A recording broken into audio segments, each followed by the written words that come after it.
Okay, तो शुरू करते हैं। जीडीपी है क्या आखिरकार? ठीक है, ये आप लोग को पता है कि हमारी कंट्री से रिलेटेड है। आप लोग को इतना भी पता है कि किसी कंट्री की जो जीडीपी है उसी से कंट्री की डेवलपमेंट का पता लगता है। जितनी ज़्यादा किसी देश की जीडीपी होती है, हाई होती है, उतना ही उसको डेवलप कंट्री यहाँ पर माना जाता है। अब ये होता क्या है बेसिकली, क्या रोल यहाँ पर प्ले करते हैं वो हम यहाँ पर देखेंगे। तो डेफिनेशन देखो यहाँ पर, it is the total market value of all the final goods and services. ठीक है, तो ये जो जीडीपी होती है वो हमारी टोटल वैल्यू होती है किसकी? Final goods and services. ठीक है, तो सबसे पहले हमें इसका मतलब समझना है कि फाइनल गुड्स और सर्विसेज क्या होता है। नेक्स्ट देखो, produce with in the territorial boundary of the country, जो कि एक कंट्री की जो टेरिटोरियल बाउंड्री है उसके अंडर जो है प्रोड्यूस किया जाता है पूरे एक साल में। क्लियर है? तो इस डेफिनेशन को अभी तो आपको समझ नहीं आएगा। ये जो इंपॉर्टेंट वर्ड्स है, पहला देखो क्या है, फाइनल गुड्स एंड सर्विसेज, और दूसरा क्या है, territorial boundary of a country. इसको हम पहले डिटेल में जो है समझते हैं।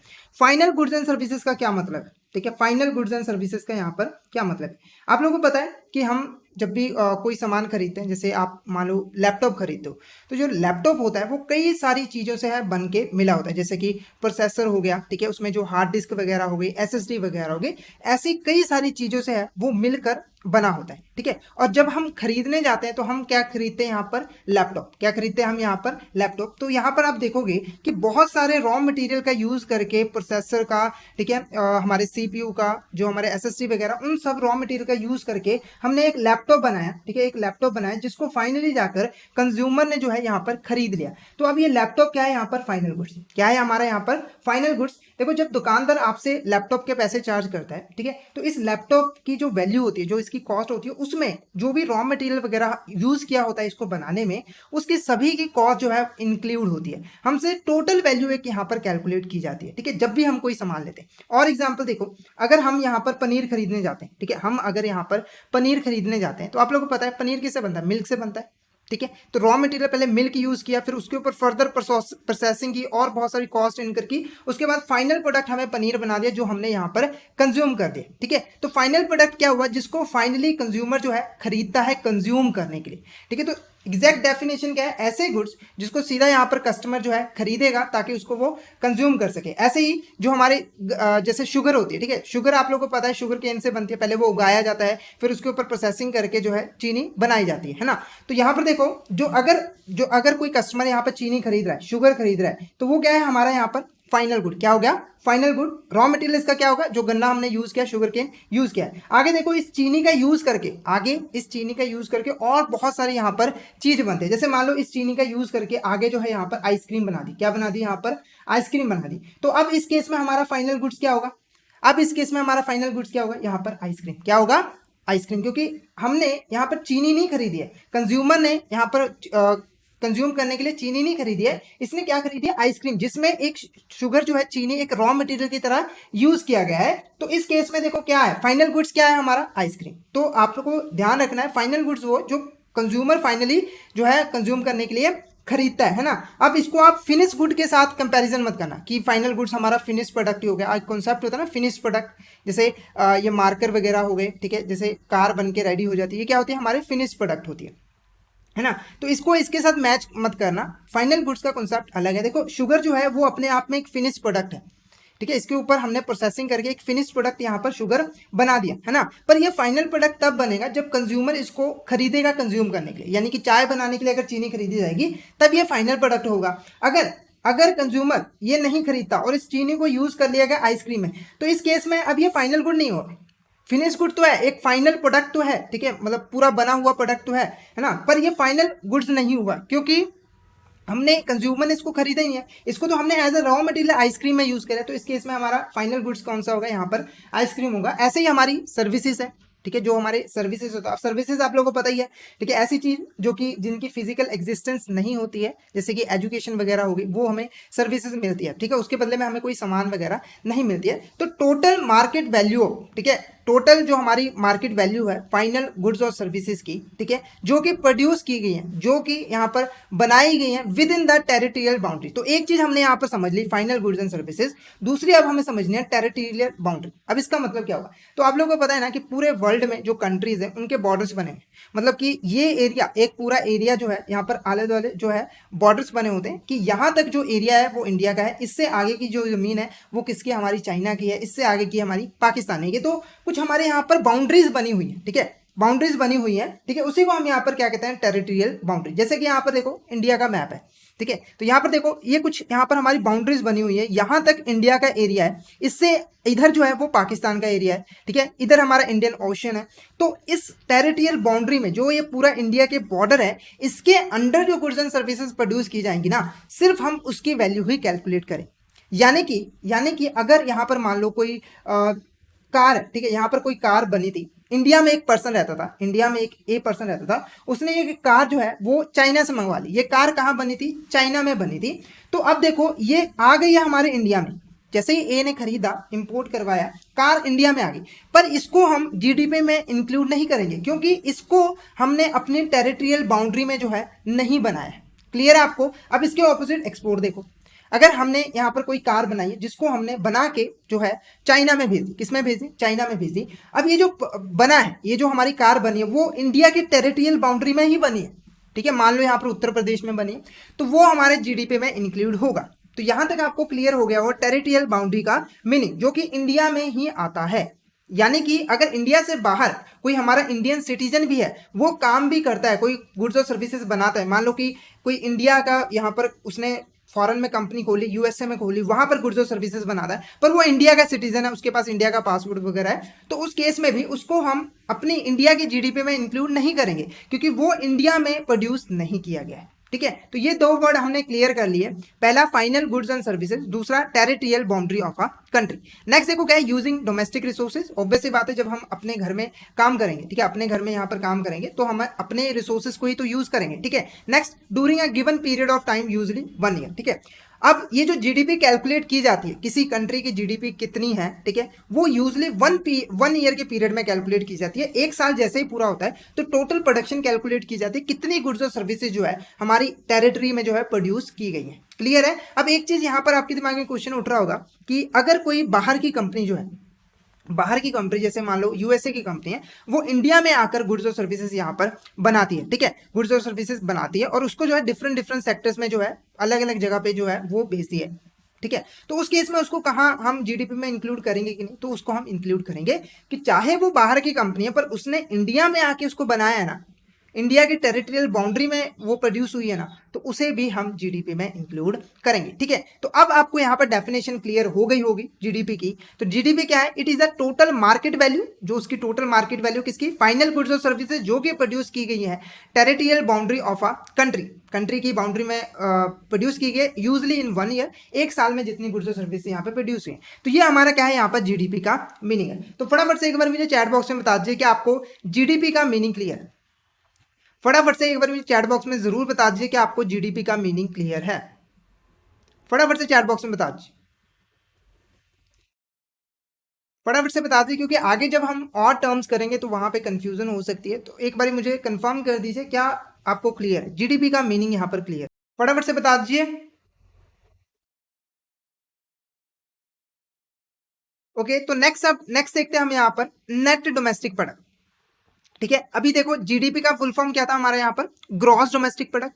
ठीक है, तो ये भी क्वेश्चन में पूछा जा सकता है कि जीडीपी का फुल फॉर्म क्या था, ग्रॉस डोमेस्टिक प्रोडक्ट। ठीक है, नेक्स्ट क्या है हमारा, नेट डोमेस्टिक प्रोडक्ट। अब इसको नाम से आपको पता लग रहा होगा, ग्रॉस का मतलब कि जो टोटल प्रोड्यूस हुई है, और नेट का मतलब जो एक्चुअली में हाथ में आई है। ठीक है, एक्चुअली में जो यहाँ पर गुड्स और सर्विसेज जो है प्रोड्यूस हुई है उसमें से फिर हम अब नेट डोमेस्टिक प्रोडक्ट कैसे कैलकुलेट किया जाता है, जो नेट डोमेस्टिक प्रोडक्ट है, तो यहाँ पर देखो NDP is equal to GDP minus depreciation.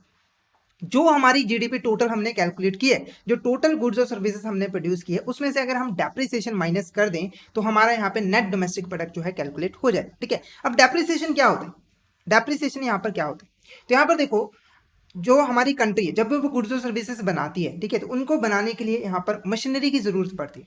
आप लोगों को पता है कि हमें एसेट्स की जरूरत पड़ती है, कैपिटल एसेट्स की जरूरत पड़ती है, जिनका यूज करके हम गुड्स और सर्विसेज बनाते हैं। जैसे एग्जांपल में मान लो एक कंपनी ए है, ठीक है, कंपनी ए है, वो यहाँ पर कार मैन्युफैक्चर करके मार्केट में सेल करती है ना, तो यहाँ पर देखो इसने एक मशीनरी यहाँ पर लगाई हुई है, मशीन लगाई हुई है जो कि कार मैन्युफैक्चर में हेल्प करती है।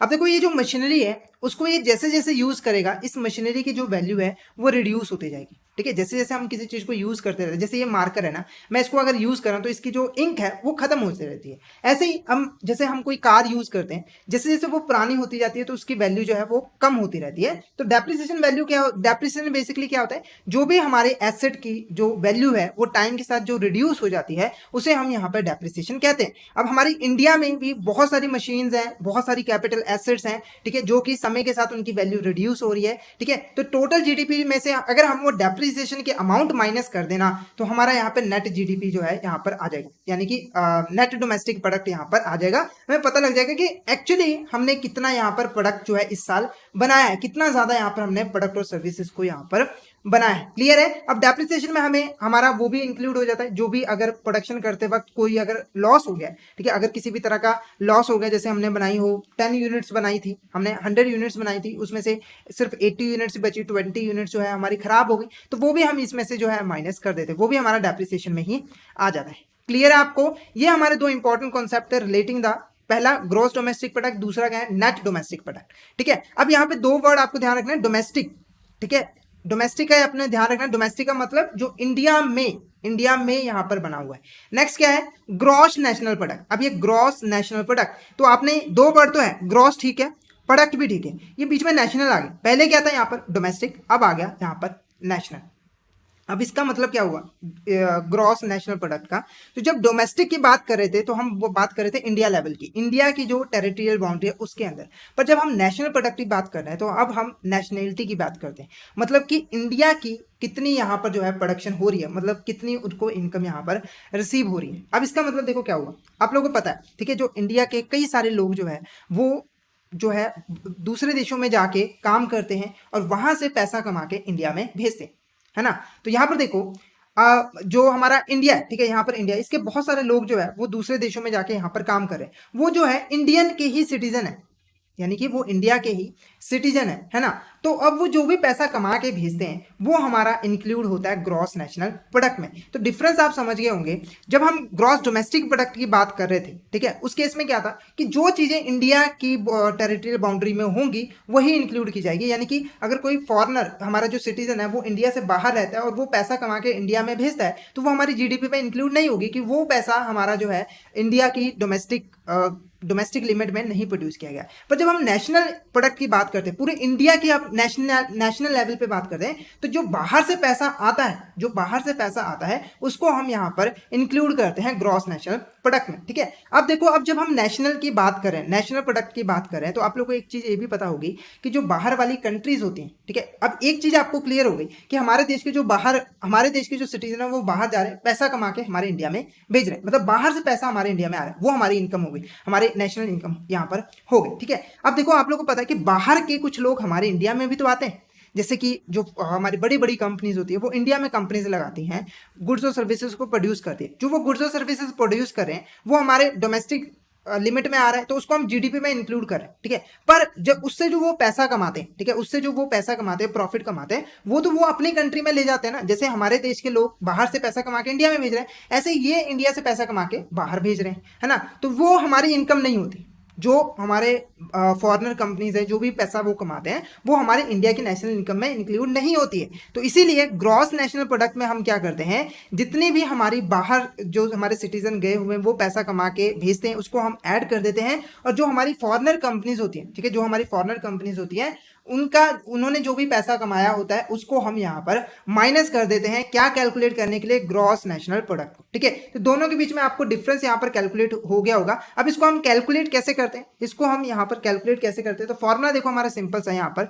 Gross national product is equal to क्या होता है, जीडीपी, जो हमारी टोटल जीडीपी है, जीडीपी आप लोगों को पता है, ठीक है, उसमें अब हमें प्लस करना है NFAI, जिसको हम net factor income from abroad भी कहते हैं। अब net factor income from abroad, इसका क्या मतलब हुआ, तो यहाँ पर मैंने बात की कि जब हमें अपनी नेशनल इनकम कैलकुलेट करनी है तो जो सिटीजन हमारे बाहर गए हैं उसका पैसा हमें इंक्लूड करना है, और जो फॉरेनर कंपनी जो है, ठीक है, वो इंडिया में पैसा कमा के बाहर भेजे उसको हमें यहाँ पर माइनस करना है, ठीक है। तो नेट फैक्टर इनकम क्या होता है, जब हम यहाँ पर जो टोटल गेन्स हमें रिसीव होते हैं ओवरसीज इन्वेस्टमेंट से, यानी कि जो हमने बाहर देश से हमें पैसा आता है उसमें से अगर हम माइनस कर दे फॉरेन कंपनीज ने जो इंडिया से पैसा कमाया है, ठीक है, तो यहाँ पर हमारा कैलकुलेट होता है net factor income from abroad. अगर इसको आप ऐसे भी लिखो, अगर आप इसको ऐसे भी लिखो कि जीडीपी, ठीक है, जीडीपी प्लस, ठीक है, जीडीपी प्लस हमारा यहाँ पर जो हमारा जो फॉरेन से हमें पैसा यहाँ पर रिसीव हो रहा है, मान लो मैं लिख देता हूँ फॉरेन इन्वेस्टमेंट, ठीक है। उसके बाद नेक्स्ट देखो, अब इसमें से हमें माइनस करना है, क्या माइनस करना है, जो यहाँ पर फॉरेन कंपनीज ने पैसा कमाया है, ठीक है। तो यहाँ पर हमारी जो है जीएनपी निकल के आ जाएगी। क्लियर है। तो इसको छोटा करने के लिए हमने डायरेक्ट ही इन दोनों को आपस में माइनस करके जो नेट अमाउंट आता है वो हम यहाँ पर शो कर देते हैं, नेट फैक्टर इनकम, ठीक है, net factor income from abroad, ठीक है। तो यहाँ पर आपको क्लियर हो गया होगा। नेक्स्ट देखो यहाँ पर हमारा नोट देखो क्या है, GDP is a geographical concept. आप लोगों को पता है जीडीपी जो है वो हमारे जियोग्राफिकल लिमिट में, ठीक है, जो हमारी बाउंड्रीज हैं, बॉर्डर्स हैं, उसी के अंडर जो है कैलकुलेट की जाती है। पर जीएनपी जो है वो नेशनलिटी कॉन्सेप्ट है, यानी कि अगर कोई हमारा इंडिया का सिटीजन है वो बाहर जाकर पैसा कमा रहा है तो वो भी इंडिया का ही पैसा होगा और उसको हम इंडिया की जो है उसमें इंक्लूड करेंगे, ठीक है। अब जैसे हमने यहाँ पर gross net domestic product calculate किया था, ऐसे ही हम नेट नेशनल प्रोडक्ट भी यहाँ पर कैलकुलेट करते हैं। नेट नेशनल प्रोडक्ट कैसे कैलकुलेट किया जाता है, तो यहाँ पर देखो माइनस डेप्रिसिएशन, जो भी यहाँ पर हमारा डेप्रिसिएशन हुआ है, ठीक है, जो भी हमारी एसेट्स की वैल्यू वगैरह कम हुई है उसको अगर हम माइनस कर देंगे तो यहाँ पर हमारा नेट नेशनल प्रोडक्ट जो है वो निकल के आ जाएगा, ठीक है। तो यहाँ पर हमने दोनों के बारे में पढ़ लिया, पहला ग्रॉस डोमेस्टिक प्रोडक्ट है ना, नेक्स्ट हमारा ग्रॉस नेशनल प्रोडक्ट, ठीक है। तो अगर आपको यहाँ तक क्लियर है तो फटाफट से एक बार चैट बॉक्स में जरूर बता दीजिए कि आपको यहाँ तक क्लियर है, ठीक है। नेक्स्ट हम अब यहाँ पर कैलकुलेशन की बात करेंगे, तो फटाफट से एक बार चैट बॉक्स में बता दीजिए कि आपको यहाँ तक क्लियर है, फटाफट से बता दीजिए कि आपको यहां तक क्लियर है।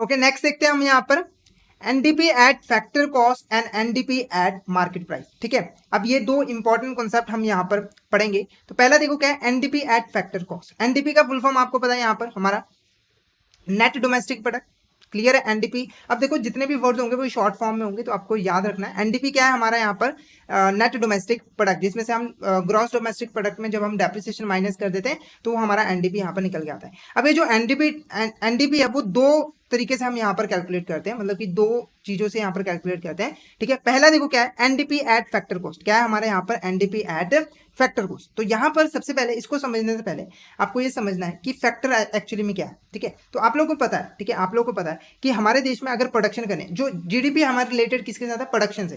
प्रोडक्शन मतलब गुड्स और सर्विसेज की प्रोडक्शन, ठीक है। तो प्रोडक्शन करने के लिए हमें कुछ चीजों की जरूरत होती है, ठीक है, उसके बिना हम प्रोडक्शन नहीं कर सकते। जैसे कि एग्जाम्पल के लिए लेबर, ठीक है, प्रोडक्शन करनी है हमें लेबर चाहिए, लेबर ही तो प्रोडक्शन करके देगी। उसके बाद, ठीक है, लेबर के बाद हमें लैंड भी चाहिए, ठीक है, उसके ऊपर हम मशीनरी वगैरह जो है लगाएंगे, अपना फैक्ट्री खोलेंगे, लैंड भी हमें चाहिए। उसके बाद एक ऐसा पर्सन भी चाहिए जो कि यहाँ पर बिजनेस को चला सके, ठीक है। तो ये सभी फैक्टर्स मिलकर जो है यहाँ पर प्रोडक्शन करते हैं, ठीक है। तो वो फैक्टर्स जो कि प्रोडक्शन करने में हेल्प करते हैं, उनकी वजह से प्रोडक्शन पॉसिबल होता है, उसी को हम यहाँ पर क्या कहते हैं, फैक्टर्स ऑफ प्रोडक्शन। ये आपको यहाँ पर ध्यान रखना है, फैक्टर्स ऑफ प्रोडक्शन जो कि प्रोडक्शन करने में हेल्प करते हैं, ठीक है। मेनली हमारे जो है यहाँ पर 4 फैक्टर ऑफ प्रोडक्शन होता है। पहला देखो क्या होता है, लैंड। क्या होता है हमारा लैंड, लैंड आप लोगों को पता है हेल्प करता है। नेक्स्ट क्या है, लेबर, ठीक है, जो कि यहाँ पर प्रोडक्शन करती है। नेक्स्ट क्या है, कैपिटल। अब देखो बिजनेस करने के लिए हमें पैसे की जरूरत है, क्या चाहिए, लैंड तो है, जमीन है, चलो ठीक है। उसके बाद लेबर भी आ गई, लेबर भी आ गई। उसके बाद कैपिटल भी तो चाहिए, तभी तो काम चलेगा। लेबर को वेजेस पे की जाएंगी, ठीक है, और भी यहाँ पर और जो अदर एक्सपेंसेस वो यहाँ पर किए जाएंगे। तो कैपिटल क्या है, जो पैसा हमें बिजनेस करने के लिए चाहिए। तो ये भी एक फैक्टर ऑफ प्रोडक्शन है, बिजनेस करने के लिए जरूरी है। नेक्स्ट क्या है, एंटरप्रेन्योर। अब ये एंटरप्रेन्योर कौन है, वो पर्सन जो कि बिजनेस को चलाएगा, जो रिस्क लेगा, लॉस होने का रिस्क लेगा। एंटरप्रेन्योर कौन है, यहाँ पर जो यहाँ पर कमाता है, ठीक है, जो बिजनेस यहाँ पर चलाता है। तो ये 4 फैक्टर ऑफ प्रोडक्शन मिलकर जो है हमारे देश में प्रोडक्शन करते हैं, ठीक है। अब ये जो 4 फैक्टर ऑफ प्रोडक्शन है उसको पैसा भी दिया जाता है। अब देखो कोई भी पर्सन है, ठीक है, कोई भी पर्सन हो फ्री में काम नहीं करता, उसको उसके बदले में कुछ ना कुछ यहाँ पे चाहिए। तो ऐसे ही जो फैक्टर ऑफ प्रोडक्शन लगाए जाते हैं फैक्टर ऑफ प्रोडक्शन के प्रोसेस में, तो रिटर्न में उनको कुछ मिलना भी चाहिए, ठीक है। तभी तो लेबर काम करेगी तो उसको वेजेस मिलना चाहिए, है ना। लैंड यहाँ पर काम करेगी, ठीक है। अगर आपने यहाँ पर मान लो लैंड बिजनेस में लगाई है तो लैंड पे आपको क्या मिलना चाहिए, रेंट मिलना चाहिए। अगर आपके पास कोई लैंड है, आप उसको किराए पे दोगे तो आपको पैसा रिसीव होगा। तो लैंड पे क्या मिलता है, रेंट मिलता है। क्या मिलता है यहाँ पर, रेंट मिलता है, ठीक है। उसके बाद लेबर को क्या मिलता है, वेजेस मिलता है। सिंपली देखो, प्रोडक्शन में हेल्प करेंगे तो उसके रिटर्न में भी तो इन्हें मिलना चाहिए ना कुछ। तो लैंड को रेंट मिलेगा, लेबर को वेजेस मिलेगा, कैपिटल को क्या मिलेगा, इंटरेस्ट मिलेगा। आप लोगों को पता है, ठीक है। जो पैसा बिजनेस में लगाया जाता है उस पर इंटरेस्ट मिलता है। अगर आपके पास मान लो 10,000 रुपये पड़े, है ना। अगर आप उसको बैंक में जमा करवा दो या किसी पर्सन को लोन दे दो तो आपको उसके ऊपर क्या मिलेगा, इंटरेस्ट मिलेगा, है ना। अगर आपने उसको आप बिजनेस में लगा दिया तो आप भी एक्सपेक्ट करोगे ना, जितना इंटरेस्ट मुझे मिलना चाहिए था वो अब मुझे मिले, ठीक है। तो कैपिटल पे क्या मिलता है, इंटरेस्ट मिलता है। उसके बाद इंटरप्रेन्योर, अब इंटरप्रेन्योर को क्या मिलता है, प्रॉफिट मिलता है, ठीक है। अब ये इंटरप्रेन्योर बिजनेस क्यों कर रहा है, ये बिजनेस क्यों कर रहा है, प्रॉफिट कमाने के लिए तो कर रहा है। तो हर फैक्टर ऑफ प्रोडक्शन को कुछ ना कुछ रिटर्न में यहाँ पर जरूर मिलता है। अब कुछ लोग, आप लोग कहोगे कि अगर मान लो लैंड जो है हमने यहाँ पर रेंट पे दी नहीं है, हमने रेंट पे दी नहीं, उसको अपने पास ही यहाँ पर रखा है, तो उस केस में थोड़ी इसको कुछ मिलेगा। तो यहाँ पर देखो एक इम्प्यूटेड रेंट का कॉन्सेप्ट चलता है। अगर कोई पर्सन के पास लैंड पड़ी हुई है, कैपिटल पड़ी हुई है, ठीक है, और वो अपने पास उसको जमा करके रख रहा है, ठीक है, पर जब हम कैलकुलेट करते हैं ना ये जीडीपी वगैरह, तो हम इम्प्यूटेड रेंट और इम्प्यूटेड इंटरेस्ट का कॉन्सेप्ट लेके चलते हैं कि अगर ये पर्सन लैंड किराए पे देता तो उसको यहाँ पर कितना इंटरेस्ट मिलता, ठीक है। अब जैसे एग्जाम्पल के लिए मान लो, अगर यहाँ पर कोई पर्सन है, ए पर्सन है, यहाँ पर ए पर्सन है, उसने एक बिजनेस स्टार्ट किया है, उसने क्या, उसके पास एक घर में उसकी ही लैंड पड़ी थी, उसकी लैंड पड़ी थी और उसने बिजनेस में लगा दिया, ठीक है। अब देखो, अब ये कोई इंटरेस्ट नहीं पे कर रहा, ये रेंट कोई भी नहीं पे कर रहा है, क्योंकि इसकी अपनी लैंड है, अपने आप को थोड़ी पे करेगा। पर ये जब अपना कॉस्ट कैलकुलेट करेगा, प्रोडक्ट की कॉस्ट कैलकुलेट करेगा, तो ये भी देखेगा कि अगर इस लैंड को मैं रेंट पे दे देता तो मुझे कितना यहाँ पर रेंट मिलता। जितना भी रेंट मिलता उसको वो इम्प्यूटेड रेंट जो है कंसीडर करता और उसको जो अपने फैक्टर ऑफ कॉस्ट में इंक्लूड करता। क्लियर है आपको, क्लियर है। तो ये 4 फैक्टर ऑफ प्रोडक्शन हमारे यहाँ पर होते हैं। तो जब हम NDP at factor cost calculate करते हैं तो जितना भी टोटल पैसा इन 4 फैक्टर ऑफ प्रोडक्शन पे लगाया होता है, मिला होता है, उसी को हम यहाँ उस पे जो है हम कैलकुलेट करते हैं नेट डोमेस्टिक प्रोडक्ट। क्लियर है, यानी कि पूरी कंट्री में, ठीक है, पूरी कंट्री में कितनी टोटल वेजेस पे की है, कितना प्रॉफिट हुआ है, कितना रेंट पे किया गया है, कितना इंटरेस्ट पे किया गया है, इन सभी को जब हम टोटल कर देते हैं, ठीक है, तो वो हमारा निकल के आता है net domestic product and eight factor cost. Factor की कॉस्ट हमें यहाँ पर कितनी पड़ी है। अब आप लोगों को पता है वेजेस में क्या क्या चीजें इंक्लूड होती है, जो हम अपने जो लेबर है उसको सैलरीज पे करते हैं, ठीक है, उनको जो अदर बेनिफिट्स वगैरह हम यहाँ पर पे करते हैं, कंपनसेशन पे करते हैं, वो इंक्लूड होता है। उसके बाद ऑपरेटिंग सरप्लस, जो हमने प्रॉफिट यहाँ पर कमाया है, ठीक है, जो भी हमने बिजनेस ऑपरेशन करने से जो हमें पैसा बचा है। उसके बाद मिक्स्ड इनकम। मिक्स्ड इनकम देखो क्या होती है, जो अलग अलग मिक्स इनकम का मतलब क्या होता है, ठीक है, जिसको हम सेपरेट नहीं कर पाते, ठीक है। ऐसा एक कोई भी ऐसा एक पर्सन होता है जो कि एक ही काम, मतलब एक ही पर्सन जो है डिफरेंट डिफरेंट काम भी कर रहा होता है। जैसे कि मान लो एक फार्मर है ना, वो क्या कर रहा है, एग्रीकल्चर कर रहा है, मतलब खेती कर रहा है, तो खेती करने के लिए वो लेबर का भी काम कर रहा है, ठीक है, वो एंटरप्रेन्योर भी है, वो पैसे भी खुद ही लगा रहा है। तो इस केस में जो उसको एक साथ ये चारों फैक्टर ऑफ प्रोडक्शन के जो पैसा मिलता है ना, उसे हम यहाँ पे मिक्स्ड इनकम कहते हैं। तो यहाँ पे टोटल वैल्यू कैलकुलेट करने के लिए हम क्या करते हैं, कंपनसेशन जितना इंप्लॉयज को मिला होता है सैलरीज के फॉर्म में, नॉन मॉनेटरी बेनिफिट्स, उसके बाद जो भी ऑपरेटिंग सरप्लस हुआ होता है उसको हम प्लस कर देते हैं, उसके बाद जो मिक्स्ड इनकम होती है उसको हम प्लस कर देते हैं। तो टोटल हमारा निकल के आता है NDP at factor cost. Clear है। नेक्स्ट देखो क्या है, एनडीपी एट मार्केट प्राइस। अब एनडीपी एट मार्केट प्राइस क्या होता है, तो सिंपली देखो जो गुड्स और सर्विसेज प्रोड्यूस की गई है नेट, है ना, उसकी अभी मार्केट में कितनी वैल्यू है, उसी को हम यहां पर क्या कहते हैं, net domestic product at market price. Clear है। यहां पर आपने फैक्टर कॉस्ट की बात की थी, जो एक्चुअली में यहां पर कॉस्ट पड़ी है, ठीक है, पर यहां पर आप मार्केट प्राइस की बात कर रहे हो, जो यहां पर उसका एमआरपी है। क्लियर है आपको। फटाफट से यहां पर एक बार चैट बॉक्स में बता दीजिए कि आपको ये क्लियर है, फटाफट से बता दीजिए। नेक्स्ट अब हम कंप्यूटेशन की बात करेंगे कि जीडीपी को हम कैसे यहां पर कंप्यूट कर सकते हैं। फटाफट से चैट बॉक्स में मैसेज करके बता दीजिए कि आपको यहां तक क्लियर है, फटाफट से बता दीजिए।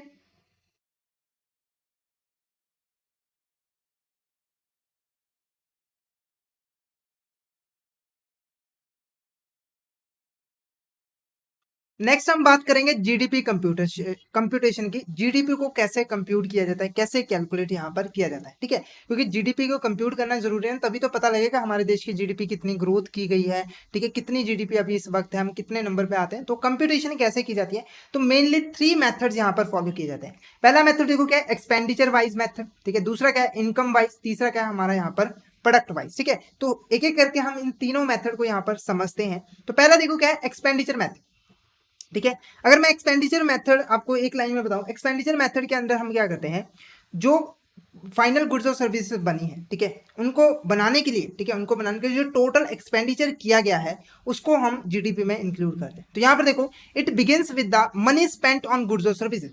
जो टोटल गुड्स और सर्विसेज हमारे देश में बनी है उस पे हमारे देश के लोगों ने कितना टोटल पैसा जो है यहाँ पर लगाया है, ठीक है। इसमें हमारी गवर्नमेंट भी इंक्लूड होती है, मतलब कि पूरे देश के जो लोग हैं साथ में मिलकर उन्होंने जितना भी पैसा गुड्स और सर्विसेज को खरीदने में स्पेंड किया है उसको हम पहले यहाँ पर कैलकुलेट करते हैं, और ये जो टोटल वैल्यू होती है उसी को हम यहाँ पर जो है जीडीपी मानते हैं। क्लियर है आपको? तो यहाँ पर देखो, this measures the total expenditure incurred by the all entities on goods और सर्विसेज। ऑल एंटिटीज का मतलब यहाँ पर हमारा प्राइवेट सेक्टर भी आ जाता है, जो हमारे इंडिविजुअल होते हैं, हाउस होल्ड होते हैं, फैमिलीज होती हैं, जो हमारा गवर्नमेंट है वो भी इसमें जो है इंक्लूड हो जाता है, ठीक है। तो इसको कैलकुलेट करने के लिए पहले हमें टोटल कंजम्पशन देखना होता है कि टोटल एक्सपेंडिचर कितना यहाँ पर किया गया है। तो पहले देखो यहाँ पर एक्सपेंडिचर किया गया है कंजम्पशन में। आप लोगों को पता है कि अलग अलग तरीके से जो है यहाँ पर एक्सपेंडिचर किए जाते हैं। पहले देखो क्या है, गुड्स और सर्विसेज की कंजम्पशन के लिए जो हमारे हाउस होल्ड्स हैं, ठीक है, उनको जीवन जीने के लिए कुछ गुड्स और सर्विसेज जो है वो कंज्यूम करने पड़ते हैं, खाना चाहिए, कपड़े चाहिए, ठीक है।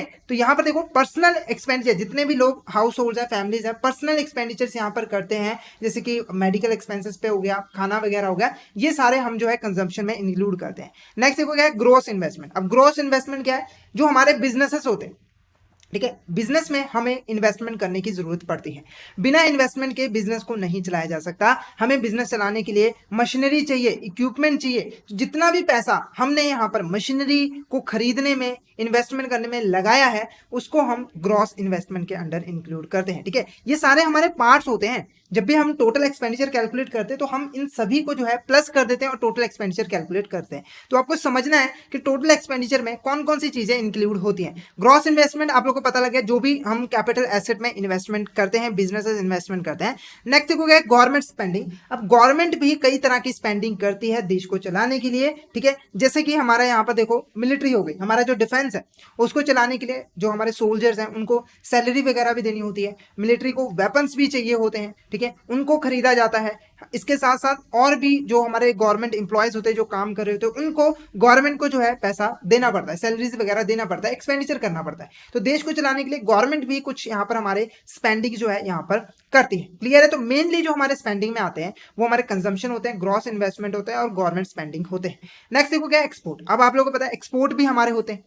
हम कुछ गुड्स और सर्विसेज ऐसे भी बनाते हैं, ठीक है, जिसको हम बना के अपने देश से बाहर भेजते हैं, बाहरले देशों में जो है उसको सप्लाई करते हैं, है ना। तो जो भी खर्चा हमने एक्सपोर्ट्स करने वाली गुड्स पे किया है तो उसको भी हम यहाँ पर इंक्लूड करते हैं। उसके बाद हमारे देश में कुछ लोग ऐसे भी होते हैं जो कि बाहरले देश से जो है गुड्स और सर्विसेज इंडिया में बनाते, उसके ऊपर भी खर्च किया जाता है। तो आप देख सकते हो कि बाहर से जो प्रोडक्ट और सर्विसेज आए हैं, ठीक है, उसको ऊपर भी यहाँ पर जो है खर्चे यहाँ पर किए जाते हैं। पर हम जब एक्सपेंडिचर मेथड की बात करते हैं जीडीपी को कैलकुलेट करने की, तो हम बात करते हैं कि हमारे खुद के जो गुड्स और सर्विसेज जो बनाए हुए, ठीक है, उन पे कितना एक्सपेंडिचर टोटल यहाँ पर किया गया है, ठीक है। यानी कि जो इंपोर्ट पे जो खर्च किया है उसको हम माइनस कर देते हैं जीडीपी में, इसको हम इंक्लूड नहीं करते हैं। तो यहाँ तक, ठीक है, यहाँ तक जितना भी खर्चा किया हमारा consumption, gross investment, government spending, export, इसको हम ऐड करते हैं और जो भी खर्चा हमारा इंपोर्ट्स पे किया होता है उसको हम माइनस कर देते हैं। तो इससे जो हमारा फॉर्मूला बनता है जीडीपी का, जो हमारे यहाँ पर फॉर्मूला बनता है जीडीपी का, वो क्या बनेगा, private consumption plus gross investment plus government spending plus exports minus import, ठीक है। तो यहाँ पर देखो हम सिंपली यहाँ पर जो भी हमारी एक्सपोर्ट्स हैं उसमें से इंपोर्ट को माइनस कर देंगे और जो वैल्यू हमारी बच जाएगी उसको हम यहाँ पर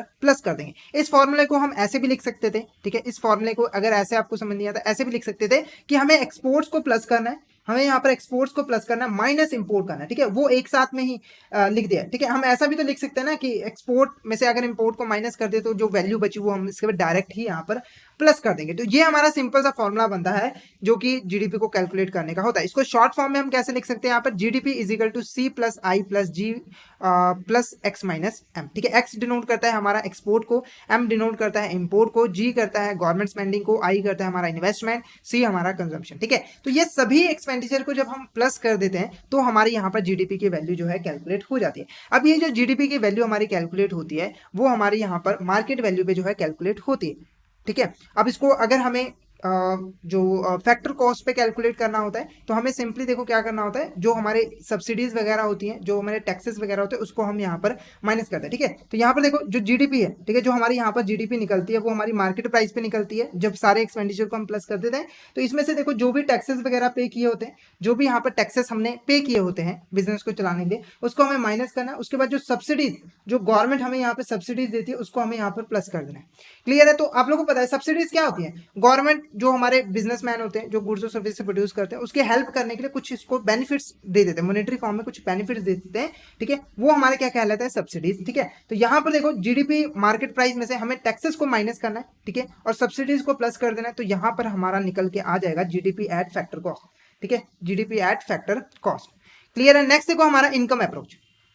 अब जो इनकम अप्रोच है ये हमारा बिल्कुल ऑपोजिट है, किसका? हमारा एक्सपेंडिचर अप्रोच का।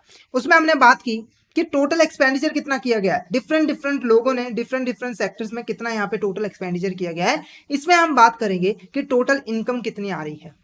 ठीक है, इसमें जो हमारे फैक्टर ऑफ प्रोडक्शन अभी हमने डिटेल में पढ़ा था, फैक्टर ऑफ प्रोडक्शन, उनको कुछ ना कुछ इनकम रिसीव होती है ना। तो इनकम अप्रोच में हम वो टोटल इनकम कैलकुलेट करते हैं जो टोटल फैक्टर ऑफ प्रोडक्शन को पैसा मिलता है, यानी कि जो वेजेस से पैसा आया, सैलरी से पैसा आया, ठीक है, या फिर जो हमारे कॉर्पोरेट प्रॉफिट्स हैं, प्रोप्राइटर्स इनकम्स हैं, इंटरेस्ट है, रेंट है, इन सभी को जब हम प्लस कर देते हैं तो हमारा यहाँ पर जीडीपी जो है निकल के आ जाता है। ठीक है, जैसे एग्जांपल के लिए यहाँ पर देखो हमने वेजेस पे किया, मान लो हमने यहाँ पर जो है टोटल 100 करोड़ की वेजेस यहाँ पर पे किया। ठीक है, 100 करोड़ की प्लस उसके बाद, ठीक है, ये अब किसकी ये जो किसकी इनकम है, ये हमारी लेबर की। उसके बाद रेंट भी यहाँ पर पे किया, मान लो यहाँ पर जो है 200 करोड़ रेंट पे किया है, रेंट रिसीव हुआ है लैंड पे। उसके बाद ऐसे ही मान लो कि 200 करोड़ रुपीज हमने किस पे किया है, यहाँ पर कैपिटल पे इंटरेस्ट मिला है हमें, ये क्या मिला है, यहाँ पर इंटरेस्ट मिला है। ठीक है, उसके बाद जो प्रोप्राइटर है उसको यहाँ पर जो है मान लो 100 करोड़ का प्रॉफिट हो गया। क्या हो गया? यहाँ पर हमारा जो है 100 करोड़ का प्रॉफिट हो गया। तो इसमें आप देखोगे जो टोटल हमारी जीडीपी निकल के आएगी वो कितनी निकल के आएगी? 60 करोड़। ठीक है, तो हमें क्या करना है, जो फैक्टर ऑफ प्रोडक्शन है उसकी जो भी इनकम्स आई है उसको यहाँ आपस में प्लस कर देना है। अब वो जो हमारी निकल के आएगी, ठीक है, जो हमारी जब हम सारी इनकम्स को प्लस कर देंगे तो जो हमारा निकल के आएगा वो क्या आएगा? GDP at market price, MP. ठीक है, जीडीपी एट मार्केट प्राइस। अब अगर हमें GDP at factor cost calculate करना है तो हमें क्या करना है, सिंपली जीडीपी में से जो भी हमारे इनडायरेक्ट टैक्सेस होते हैं, ठीक है, मैंने ऊपर सिर्फ सिंगल टैक्सेस लिख दिया था तो वहां पर आपने करेक्ट कर लेना है, सिर्फ यहाँ पर हमारे जो इनडायरेक्ट टैक्सेस है उसको आप यहाँ पर माइनस करना है। ठीक है, तो यहाँ पर देखो इनडायरेक्ट टैक्सेस प्लस सब्सिडी, जितने भी इनडायरेक्ट टैक्सेस हमने गुड्स और सर्विसेज पे किया है उसे हमें माइनस कर देना है और सब्सिडीज को यहाँ पर हमें प्लस कर देना है। क्लियर है आपको? अब टैक्सेस को क्यों माइनस करें, देखो हमें फैक्टर की कॉस्ट कैलकुलेट करनी है और मार्केट प्राइस में आप लोगों को पता है कि टैक्सेस हमारा इंक्लूड होता है। अगर हमें फैक्टर की कॉस्ट कैलकुलेट करनी है तो हमें वो टैक्स को माइनस कर देना होगा, तब हमें पता लग जाएगा एक्चुअली में उस प्रोडक्ट को बनाने में कॉस्ट कितनी आई थी, कितने फैक्टर कॉस्ट हमने यहाँ पर लगाए थे।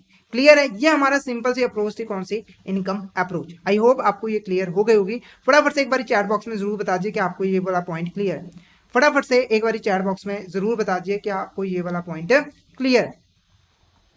फटाफट से चैट बॉक्स में बता दीजिए।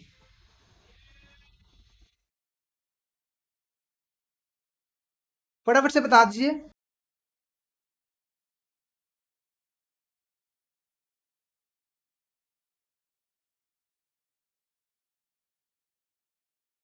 ओके, नेक्स्ट देखते हो हमारा यहाँ पर प्रोडक्ट अप्रोच। ठीक है, अब ये प्रोडक्ट क्या है, तो इसमें सिंपली हम क्या कैलकुलेट करते हैं, जो भी गुड्स और सर्विसेज हमारे इंडिया में जो है प्रोड्यूस की गई हैं, ठीक है, उसकी हम मार्केट वैल्यू जो है वो यहाँ पर कैलकुलेट कर लेते हैं, उसकी हम वैल्यू कैलकुलेट कर लेते हैं और हमारी जो है टोटल जीडीपी निकल के आ जाती है। क्लियर है? अब इसमें देखो एक चीज आपको ध्यान रखनी है, पहला ग्रॉस वैल्यू एडेड का क्या है हमारे यहाँ पर? Gross value added. ठीक है, क्योंकि इस मेथड में हम जो ग्रॉस वैल्यू एडेड है उसी को हम ऐड करते हैं और उससे टोटल जीडीपी हम यहाँ पर कैलकुलेट करते हैं। अब एक ग्रॉस वैल्यू एडेड क्या होता है, तो आप लोगों को पता है कि हम लोग जब भी कोई चीज बनाते हैं, ठीक है, तो हम उसमें फर्दर जैसे पहले हम रॉ मटेरियल खरीदते हैं, फिर उसके ऊपर प्रोसेसिंग करते हैं, उसको फाइनल प्रोडक्ट में जो है कन्वर्ट कर देते हैं। हर स्टेज पे आप देखोगे, हर स्टेज पे उसको जैसे रॉ मटेरियल को उगाने से लेकर उसको मार्केट में कंपनीज के पास बेचने तक, ठीक है, और उसको बाद में उसको फाइनल प्रोडक्ट में बनाने से लेकर उसमें हर स्टेज पे आप देखो एक वैल्यू ऐड होती है।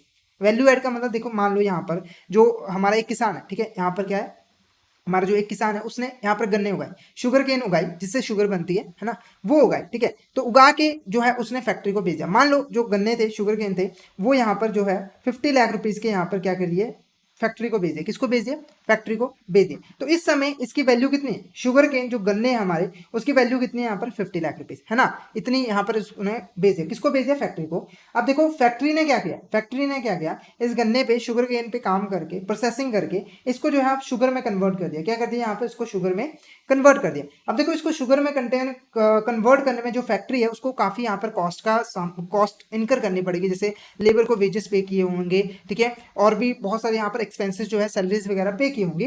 तो यहाँ पर देखो शुगर बनाई, उसकी वजह से इसमें वैल्यू ऐड हुई। क्या हुई यहाँ पर? गन्ने से ये शुगर बनी तो उसमें वैल्यू ऐड हुई। कितनी वैल्यू ऐड हुई वो डिपेंड करता है कि फैक्ट्री को में कितनी यहाँ पर कॉस्ट आई। तो मान के चलते हैं कि जो 50 लाख के गन्ने थे उसमें जो शुगर बनी वो हमारी 100 लाख की बन गई। यानी कि यहाँ पर आप देख सको कि 50 लाख का वैल्यू एडिशन हुआ। क्या हुआ यहाँ पर? 50 लाख का वैल्यू एडिशन यहाँ पर हो गया। क्लियर है? तो वैल्यू एडेड क्या है? जो भी रॉ मटेरियल यूज किया है हमने, उस पर जो हमने उस पर प्रोसेसिंग करके हमने वैल्यू ऐड की है उसमें, और उसकी जो है क्वालिटी यहाँ पर बढ़ाई है, उसी को हम यहाँ पर क्या कहते हैं? Value add.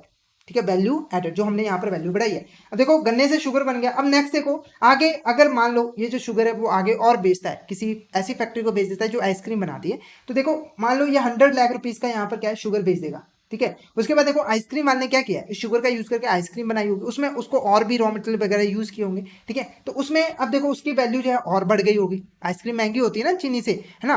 तो यहाँ पर देखो लास्ट मान के चलते हैं कि यहाँ पर जो है वो इसकी वैल्यू कितनी होगी? 200 लाख रुपीज। तो यहाँ पर देखो कि 100 लाख रुपीज की और यहाँ पर वैल्यू एडिशन हो गई। हर स्टेज पे जो है वैल्यू एडिशन यहाँ पर होती रहती है। तो इस मेथड के अकॉर्डिंग हम यहाँ क्या करते हैं, ये जो वैल्यू एडिशन हो रही होती है ना, जो ये वैल्यू एडिशन हो रही होती है उसको हम कैलकुलेट कर लेते हैं कि टोटल हमारे देश में कितनी वैल्यू एडिशन हुई है, और वो हम यहाँ पर कैलकुलेट कर लेते हैं, ठीक है। तो वैल्यू एडिशन अब कैसे कैलकुलेट की जाती है, ठीक है, जो ग्रॉस वैल्यू एडेड है वो हम कैसे यहाँ पर कैलकुलेट करते हैं। तो यहाँ पर देखो जो हमारा इकोनॉमिक आउटपुट है, इकोनॉमिक आउटपुट का मतलब जो हमने फाइनल प्रोडक्ट यहाँ पर बनाया, जैसे हमने बनाया था ना, यहाँ पर चीनी बनाई थी, शुगर बनाया था, क्या बनाया था? शुगर बनाया था। ये क्या है हमारा इकोनॉमिक आउटपुट, जो फाइनल आउटपुट है हमारा।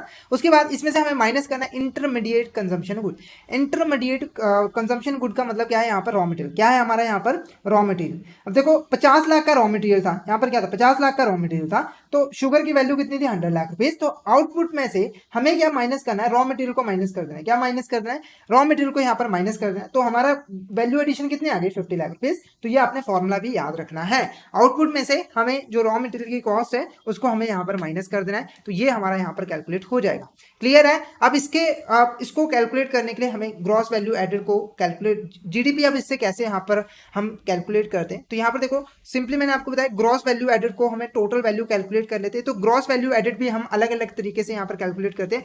पहला देखो gross value added at basic prices, ठीक है। बेसिक प्राइसेस पे कैलकुलेट करने के लिए हम क्या करते हैं यहाँ पर सीई, ठीक है, जो कि हमारा है कंजम्पशन फॉर एम्प्लॉयमेंट, ठीक है, जो एम्प्लॉयड को यहाँ पर हमने कंपनसेशन पे किया है, प्लस ओएस। ओएस क्या है? हमारा ऑपरेटिंग सरप्लस, जो हमें यहाँ पर प्रॉफिट रिसीव हुआ है, ठीक है। उसके बाद एमआई देखो क्या है? मिक्स इनकम है, जो मिक्स इनकम हमें रिसीव हुई है, इसके बारे में ऑलरेडी हमने डिस्कशन किया है। Plus CFC. सीएफसी देखो हमारा क्या है? Consumption of fix capital. CFC का मतलब डेप्रिसिएशन, सिंपली मीनिंग क्या है? डेप्रिसिएशन।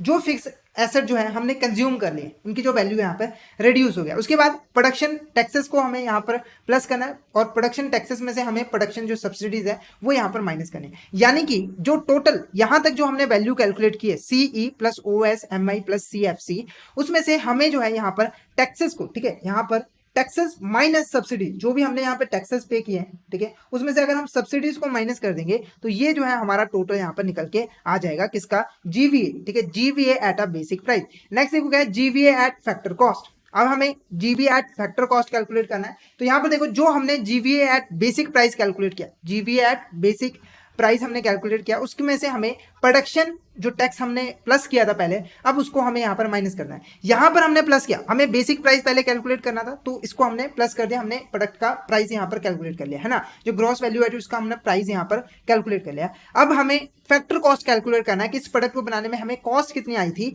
कितने हमने फैक्टर ऑफ कॉस्ट को पैसे पे करने पड़े थे।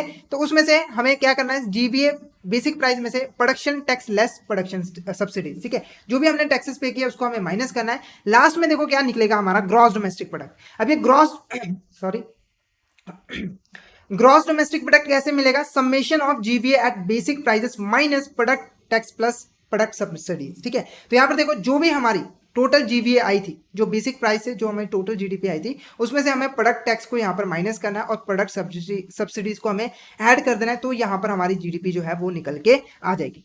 क्लियर है आपको, क्लियर है। तो इस तरीके से हम जो है यहाँ पर ग्रॉस डोमेस्टिक प्रोडक्ट कैलकुलेट कर सकते हैं प्रोडक्ट अप्रोच से, ठीक है। तो ये हमारे 3 इंपॉर्टेंट मेथड्स है जिनके हेल्प से हम जो जीडीपी है वो हम यहाँ पर कैलकुलेट कर सकते हैं, ठीक है। तो कुछ थोड़ी सी टेक्निकल टर्म्स है आपको याद रखनी है, क्योंकि इसी से रिलेटेड एमसीक्यू जो है वो क्वेश्चन में पूछे जाएंगे कि जीवीए बेसिक प्राइस क्या होता है, कैसे कैलकुलेट किया जाता है, तो वो आपको यहाँ पर पता होना चाहिए, ठीक है। नेक्स्ट देखो, अब उन्हीं के बारे में डिटेल में यहाँ पर बताया गया है जो हमने ऑलरेडी यहाँ पर डिस्कस किया हुआ है। Compensation of employees, compensation of employees में क्या क्या आ जाती हैं, वेजेस आ जाती हैं, सैलरीज पेड आ जाती हैं, ऑपरेटिंग सरप्लस में जो भी हमारा जो है प्रॉफिट आता है वो हमारा आ जाता है, ये ऑलरेडी हमने डिस्कशन किया हुआ है। नेक्स्ट देखो क्या है, लिमिटेशन। अब ये जीडीपी की लिमिटेशन क्या है, वैसे हमने बेनिफिट्स बहुत सारे पढ़ लिए, बेनिफिट्स की जीडीपी से हमारे देश की डेवलपमेंट होती है, जीडीपी ग्रोथ हुई तो हमारे देश की डेवलपमेंट होगी, ठीक है, ग्रोथ होगी, हमारे देश की जो पोजीशन होगी इंटरनेशनल मार्केट में वो स्ट्रांग होगी, है ना, हम जो है डेवलप कंट्रीज में जो है जाने लग